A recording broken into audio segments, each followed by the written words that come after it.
Alors voilà pour notre rubrique éphéméride. Andrea, petit quiz rapide. Quel jour sommes-nous? Bah, le 1er août 2024. J'ai carrément donné toute la date. Merci. Il est quelle heure? Je ne sais pas. Je sais. Évidemment, Il tu va dois être savoir un quelle heure peu il est. plus de midi. Il va être un peu Non. plus de midi. Non, c'était juste pour t'embêter en soi. Mais avant de commencer, Chimère, j'aimerais dire que j'aime les éphémérides, tu sais, la rubrique Moi aussi. éphéméride, parce que on en en apprend. apprend en fait. Chips. Non, mais on joue pas là, c'est pas juste. On en apprend un peu tous les jours, on se documente et tout ça. Et vraiment, ça augmente notre bagage intellectuel. Oui. Je vais surtout. Fallait envie de seulement que tu sortir dises ça. bagage intellectuel. Oui, Je j'avais envie dire de dire. connaissance. Quand moi j'utilise des termes techniques ou j'utilise des Bagage intellectuel. Et déjà dit, c'est Excuse-nous, fini. avion. Oh, Pardon. c'est quoi le rapport? Je sais pas, bagage, avion, soute. Oh, c'est parti. Elle a jamais arrêté. Et elle n'arrêtera jamais, je crois. Bon, je me produis au Casino de Paris bientôt. Vous allez connaître mon sketch qui va s'intituler. Bref, je tire. Avoue que mes blagues sont Non, drôles. non. Mais N'oublions pas revenons- que le but, c'est de rester digne. Mais je suis digne. Bon, quel est le premier éphéméride? Alors, l'éphéméride du jour qui est la journée. Tiens-toi bien d'abord. La journée internationale de la semaine de l'allaitement maternel. Je t'explique. C'est une semaine, enfin, une journée internationale de la semaine de l'allaitement afin de promouvoir, protéger et soutenir l'allaitement maternel. Elle va se dérouler du 1er au 7 août cette année. Donc, c'est vraiment durant toute cette semaine consacrée à cette journée-là. Enfin, ce ne sera pas vraiment une journée, ce sera toute une semaine. Mais quand... Attends d'abord, attends. Tu es perdu? Quand tu me dis promouvoir, Enfin, pas vraiment promouvoir. c'est le verbe que tu as utilisé. Oui. Quand on dit promouvoir, c'est vraiment faire en sorte que les gens ils connaissent, c'est faire la promotion de quelque chose en fait. C'est-à-dire qu'on est vraiment parfois dans des situations où il y a des femmes qui refusent d'allaiter leurs enfants. Oui, il y a des femmes qui choisissent délibérément de ne pas allaiter leurs enfants. Pour quelle raison? Je sais pas, il y a d'autres qui se disent, bon, si vous me permettez sur les plateaux, ça va faire tomber mes seins. Carrément.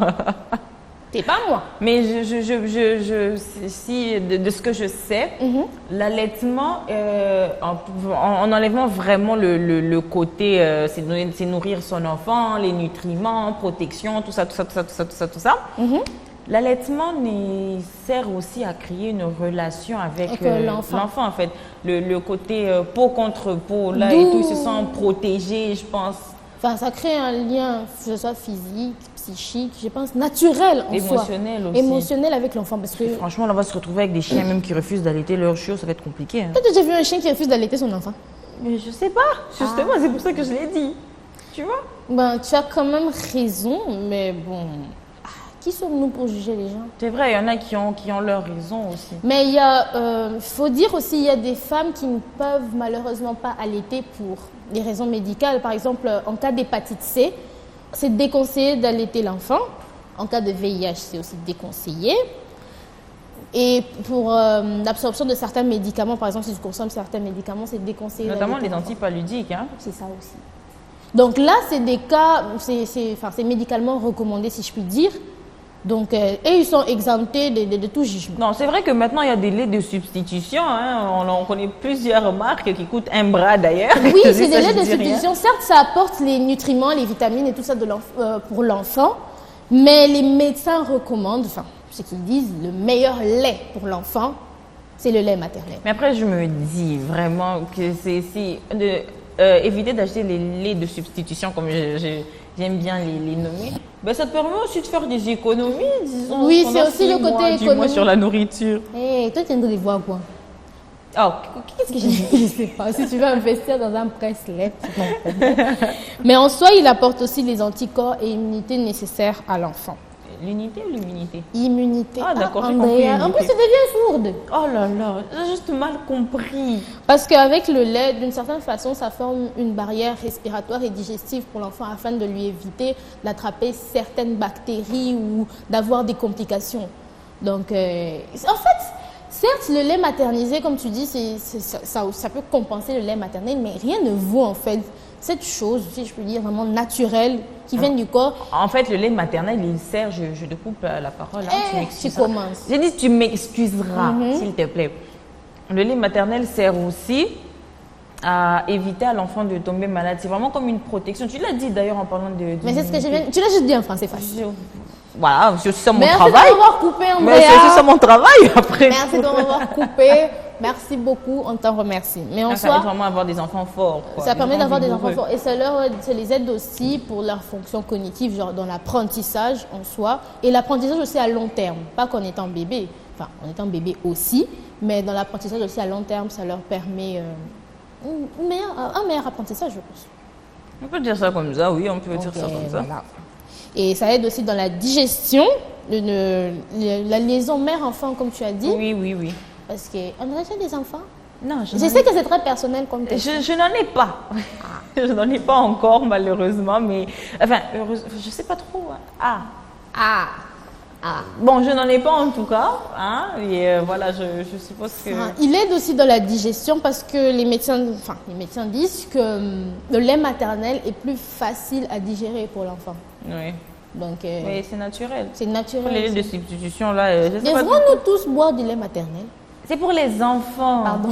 C'est pour les... Attends, c'est vrai qu'on peut allaiter jusqu'à 2 ans. 2 ans maximum. Mais tu sais que je lisais en me renseignant par rapport à cette journée internationale, j'ai lu un article qui disait qu'il y avait une femme qui allaitait ses enfants jusqu'à 4-5 ans. Moi, j'ai carrément regardé un documentaire, oui. Donc, elle avait un enfant de 4 ans, un enfant de 6 ans. Je me suis dit, waouh. Moi, j'ai carrément regardé un documentaire. C'est la 3e fois que je le dis. Merci, on a compris. tu sais regarder les documentaires, on a des yeux. Bref, donc j'ai regardé un documentaire où la femme, elle allaitait sa fille alors qu'elle avait 8 ans. C'est un peu bizarre quand même. Bon, peut-être que tu trouves ça bizarre, mais en fait, on devrait vraiment, je pense qu'il faut une étude approfondie pour savoir si c'est quelque chose de mal ou pas. Mais je me dis, au bout de 2-3 ans, les enfants, ils peuvent déjà manger de la nourriture solide. Dès qu'ils peuvent s'asseoir, limite. Parce qu'à partir de... on a dit que la durée de l'allaitement dépend de la femme. Mais en soi, à partir de 2 ans, vous pouvez choisir de couper. Mais attends, là c'est plutôt 6 mois. Non, tu peux allaiter l'enfant jusqu'à 6 mois ou jusqu'à 2 ans. Mais à partir de 2 ans, tu peux choisir. Sevrage, vraiment sevrage. Tu peux choisir d'arrêter. Mais c'est mieux conseiller d'arrêter à 2 ans. Parce que à 6 ans, Andrea, partons du principe que l'enfant va à l'école. Tu vas pas l'allaiter les matins. Et d'ailleurs, on va aussi, ça me rappelle quelque chose. Il y a des personnes qui pensent que les femmes qui allaitent leurs enfants dans les lieux publics, ça devrait ne pas être autorisé et que c'est choquant pour la morale en soi. C'est vrai que ça a soulevé beaucoup de questions. Beaucoup de questions parce qu'il y a une dame qui a allaité son enfant. Il y en a eu plusieurs. Une qui a allaité son enfant dans un bus, l'autre sur un banc dans un parc. Et ça a créé beaucoup de polémiques. Je pense que nous, on ne peut pas vraiment trancher sur la question. Mais au Japon, vraiment, par exemple, on a allaité pendant longtemps. Pour revenir sur le temps de l'allaitement.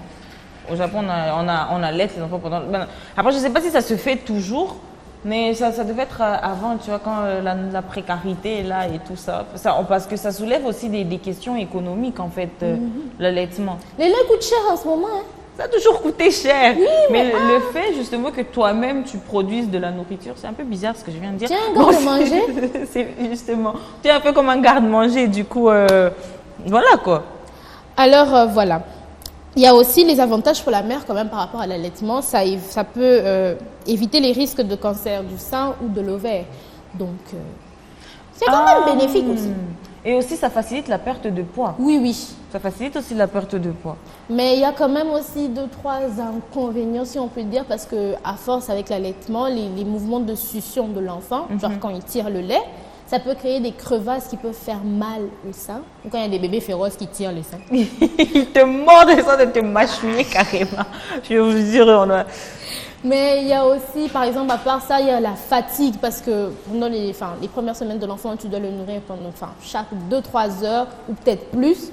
Parce que les garçons mangent beaucoup. Enfin, boivent, mangent, boivent. On va dire boivent.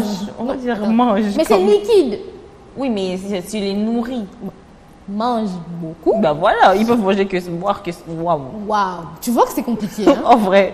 Voilà. Tu avais raison. Donc ça peut créer aussi de la fatigue, un peu de stress et côté psychologique aussi parce qu'il y a les mères qui se posent tu as plein de conseils de diverses personnes et c'est parfois des conseils contradictoires. Donc, tu es perdu. Il y a aussi le fait que tu te demandes si ce que tu fais par rapport aux autres mères, c'est bien ou pas. Donc, tu ne sais pas. Surtout quand c'est le premier enfant, j'imagine. Ça trouble. Donc, il y a ça aussi. Donc, ça peut créer quand même quelques inconvénients. On peut appeler ça inconvénients? Oui, hein, c'est des inconvénients. Oui, donc par rapport à ça, donc ça crée un peu quelques controverses. Mais moi, je sais que vraiment pour la mère, l'allaitement permet en fait d'éviter le postpartum. Tu vois, quand tu viens de donner naissance et tu déprimes. Tu déprimes parce que ton enfant est né, j'ai jamais compris. Vraiment l'esprit humain. Voilà, d'où par rapport à ça, ça peut créer un certain lien avec ton enfant et te permettre ainsi de te connecter avec parce qu'avec le postpartum, il y a une certaine dépression. J'ai une question bizarre, Seigneur. J'ai peur. Est-ce que tu as déjà vu une femme allaiter une vache? Pardon? Est-ce que tu as déjà vu une femme allaiter une vache? Qu'est-ce que j'ai dit qui est incompréhensible? Une femme qui allaite une vache. Andrea, parfois tu me fais peur. Oui, j'avoue que j'ai l'esprit un peu tordu, mais bon. Non, je n'ai jamais vu de femme allaiter de vache. Et pourquoi l'inverse? Parce que il y a quand même des dessins animés ou des films où tu vois un monsieur qui va ramasser un bébé, je sais pas où, et qui va le mettre sur la mamelle d'une vache. En parlant de ça justement par rapport aux animaux, il y a même la légende avec la légende romaine avec Romulus et Remus qui disait qu'ils ont été allaités par une louve. Ben, voilà. Excusez-moi, c'est quelle louve? Elle va pas te dévorer. Non, mais il paraît que les animaux avec les bébés, ils ont instinctivement cet instinct maternel. Andrea, prends un bébé de 6 mois, amène-le dans la forêt. Instinctivement. Il va rien lui arriver, je te dis. Ton enfant, on va l'amener dans la forêt. Oh là là, on verra. De toute façon, les singes vont s'en occuper. Quel singe? T'as cru que c'était qui? Tarzan? Ah, voilà, il y a Tarzan, il y a Mowgli, il va aller par des singes. Mais Tarzan, il a fini par quitter. Il a fini par partir lui-même. Il a compris que je ne suis pas un singe. Voilà. Donc, voilà un peu. Et alors, je pense qu'on devrait quand même poser la question aux téléspectateurs vous-même. Qu'est-ce qu'eux, ils en pensent? Qu'est-ce qu'ils en pensent et surtout, sont-ils pour le biberon ou plus pour le lait maternel? Et aussi, l'allaitement en public, pour ou contre? C'est à vous de nous dire, donnez-nous vos avis. N'hésitez pas. Hein. N'hésitez pas. Clashez aussi, Andrea. Moi, j'ai rien fait. Mais bon, passons à l'éphéméride suivante. Alors, l'éphéméride suivante, qui est l'entrée en vigueur de la Convention du Conseil de l'Europe sur la prévention et la lutte contre la violence à l'égard des femmes et la violence domestique. Ah là là là là. C'est très long comme titre. Ah oui, on est d'accord. Alors, cette convention dite la Convention d'Istanbul, parce que le traité a été signé en Istanbul. À Istanbul, en Turquie. Voilà. Français. Le français. Vas-tu nous tuer un jour? Ah, Molière, qu'est-ce que tu nous as fait? C'est Molière. Victor Hugo, il était français? Bah oui. Oh, ok. Ah, je le confonds avec Shakespeare. C'est pas possible. Bref. Alors, cette convention, d'abord, ils se sont réunis en 1990 pour parler du traité. Enfin, certains pays d'Europe se sont réunis, et surtout l'Europe en soi, qui se sont réunis pour parler du traité. Et c'est le 1er août 2014 qu'ils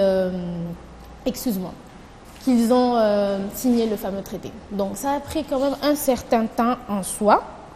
C'était compliqué. Mais il y a aussi l'ONU, à ne pas confondre, l'ONU en 1999 a instauré une journée internationale consacrée aux violences faites aux femmes, qui se fête le 25 novembre.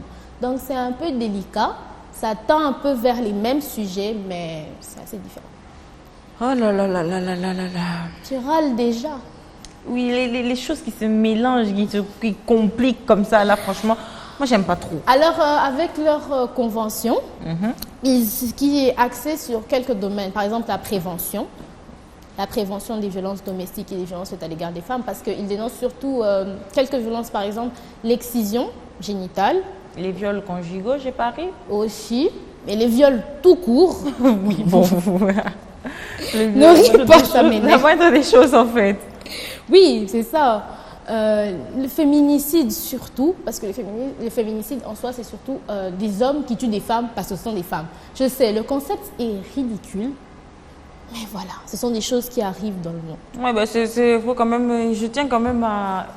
Il faut rappeler qu'il y a plus de femmes que d'hommes sur cette terre. Mais c'est pas une raison pour tuer les femmes. Mais justement, ça sert à rien, c'est ce que je voulais dire. Ah, ok. Donc, il y a, enfin, par rapport à la prévention, les États doivent sensibiliser et former des professionnels au contact des victimes. Et aussi instaurer dans l'éducation la notion d'égalité de genre et apprendre la non-violence aux enfants. Parce que qu'est-ce qui ne se règle pas par la parole? J'ai envie de répondre, mais je me dis que je pourrais aller en prison, alors qu'on a dit la semaine dernière qu'il n'y avait pas de place en prison, du coup. Les prisons sont pleines. Évitez les délits, vous allez être dans des mauvaises conditions. On dit que Mieux le vaut silence rester chez vaut vous. de l'or. Il y a aussi la protection des victimes, surtout. Donc, et après, il y a la poursuite, parce qu'il faut quand même poursuivre les personnes qui commettent ce genre de délit. Oui, mais j'imagine, tu es une femme, tu subis tout ça, il faut du courage pour en parler après. Et il faudrait vraiment être dans un pays où... Je te coupe, la Convention dénonce surtout les États, les États et le gouvernement qui ne prennent pas vraiment en cause les cas qu'on a cités. Parce que tu peux venir, par exemple, tu viens, tu dénonces quelqu'un, et il n'y a pas de suite.